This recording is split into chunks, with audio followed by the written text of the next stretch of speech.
Deus seja louvado para sempre e eternamente. Com um profundo senso de temor, de responsabilidade, na condição de obreiro do Evangelho de Jesus Cristo, eu quero mencionar hoje, nesta postagem, os 6 tipos de igreja mais comuns que se conhece na atualidade. Em Mateus capítulo 16, verso 16 a 18, Jesus lança os fundamentos espirituais da igreja, prometendo que ele próprio a edificaria. Edificarei a minha igreja, e as portas do inferno não prevalecerão contra ela. Até onde nós sabemos, antes de Jesus haver falado as palavras que pronunciou em Mateus capítulo 16, ninguém havia pensado em estabelecer uma igreja. Igreja, a palavra igreja, em sua origem grega, era uma palavra conhecida, eclesia. Porém, a igreja como instituição de natureza espiritual é algo completamente novo. Veio com Jesus. É uma ideia de Jesus, é um propósito de Jesus, é uma decisão de Jesus, é uma propriedade exclusiva do Senhor Jesus, a verdadeira igreja. Mas quando eu falo em verdadeira igreja, eu estou sugerindo que pode haver igrejas que não são verdadeiras. Pode haver igrejas. E há, naturalmente, claro que há. E quantas são as igrejas que não são verdadeiramente igrejas? Após o dia de Pentecostes, nós sabemos que muitas pessoas têm fundado a sua própria igreja. E alguns até têm tentado afundar a igreja. Mas enquanto isto, Jesus continua a estabelecer igrejas que são parte da igreja. As igrejas locais são comunidades constituídas das pessoas que são regeneradas e que constituem no seu conjunto o corpo de Cristo, o rebanho de Cristo, a lavoura de Cristo, o exército de Cristo. Portanto, a igreja de Cristo. Nós não podemos ignorar que hoje existem igrejas e igrejas. Existem igrejas de todos os matizes. Existem igrejas para todos os sabores, para todos os apetites. Isto não nos encanta, isto não nos envaidece, isto não nos enobrece, isto não nos estimula. Isto só nos permite estar um pouco mais vigilantes. Há igrejas que não se envergonham de Cristo, mas também há igrejas que envergonham a Cristo. Existem igrejas com nomes sagrados, existem igrejas com nomes pomposos, existem igrejas com nomes, com títulos inexpressivos, existem igrejas com títulos exóticos, existe de tudo. Existem muitíssimas igrejas que fazem rir, e há outras, muito poucas, infelizmente, que fazem chorar. Destas, algumas porque são dignas de compaixão, outras pela grande paixão que nutrem por Cristo e pelo seu Evangelho. O primeiro tipo de igreja que eu menciono hoje é a igreja parlamento. O que é isto? Você certamente conhece, ou já ouviu falar, ou até já assistiu um culto lá. A igreja parlamento é aquela igreja cujos líderes querem vê-la absolutamente politizada. Uma reunião dessa igreja se parece mais com uma reunião de uma Câmara de Vereadores ou a reunião da Câmara de Deputados, eu não sei se até no Senado de algum país. É a igreja de heranças gregas, a igreja das elites governantes que dominam as massas ignaras. Esta é uma igreja que faz eleições para auxiliar de porteiro, para suplente de diácono, para segundo secretário da escola bíblica dominical, e vai até os mais altos escalões, porque ela é absolutamente politizada e ela segue padrões do que existe lá fora, na classe política. Mas, na verdade, isto se torna apenas um trampolim, porque essa igreja está, de fato, treinando desde cedo seus futuros obreiros para as grandes pugnas. Melhor dizendo, para as futuras eleições presidenciais, não do país, mas da igreja.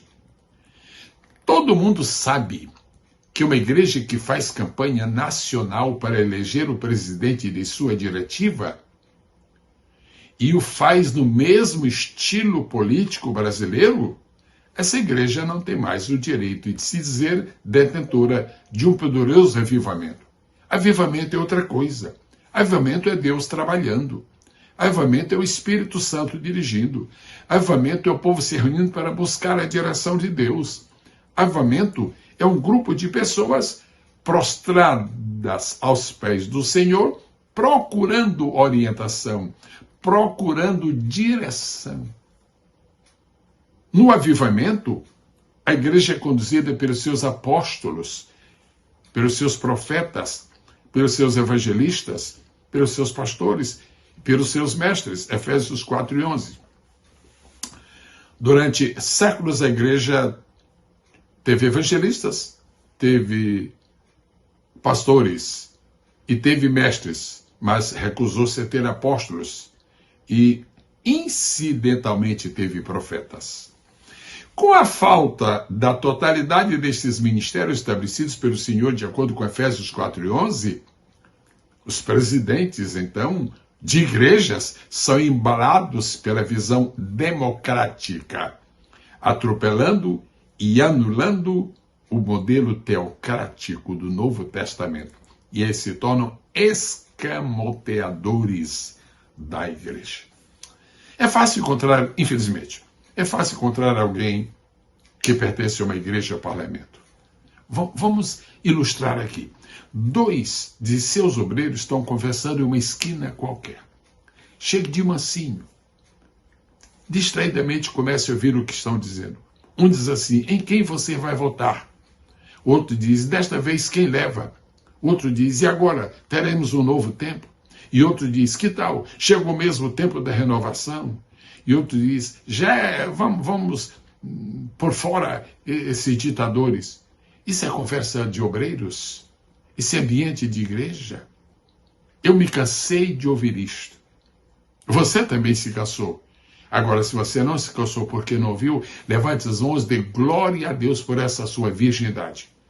Nem o paciente Jó aguentaria isto.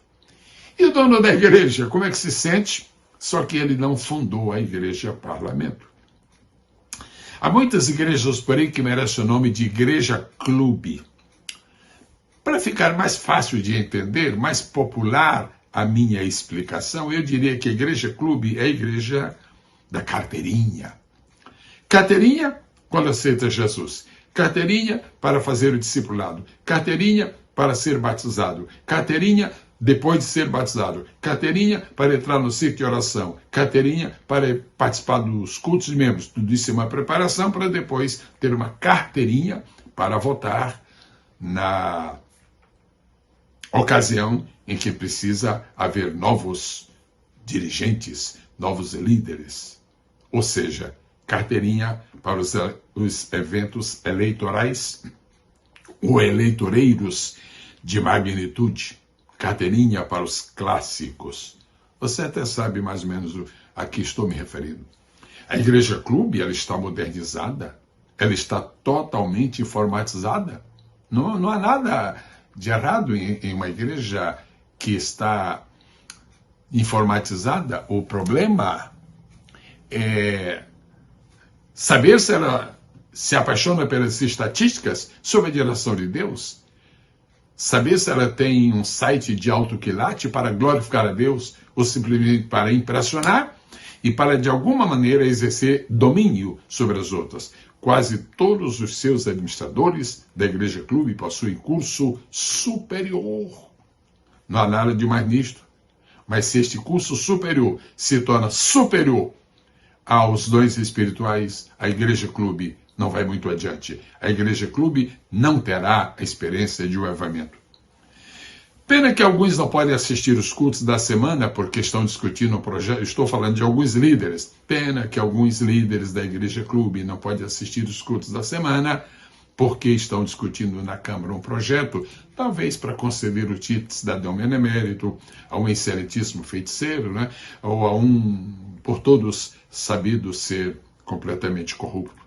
Pode ser também que não possa estar na próxima ceia, porque vão prestar exame na faculdade, onde estão aprendendo a respeito dos santos da mitologia grega e dos venerandos pais romanos, das regras e dos cânones ideais do reino das trevas, para serem depois devidamente adequados e aplicados na comunidade dos redimidos pelo sangue de Cristo. Tão bem se saem que certas reuniões da igreja já se confundem com famosas sessões de jurado nos muitos tribunais da nação, para não dizer que se parece também com reuniões de estilo e natureza sindical. Em consequência de tal descalabro, a Igreja Clube se viu hoje atada por regras que a torturam, sem esperança de uma nova liberdade.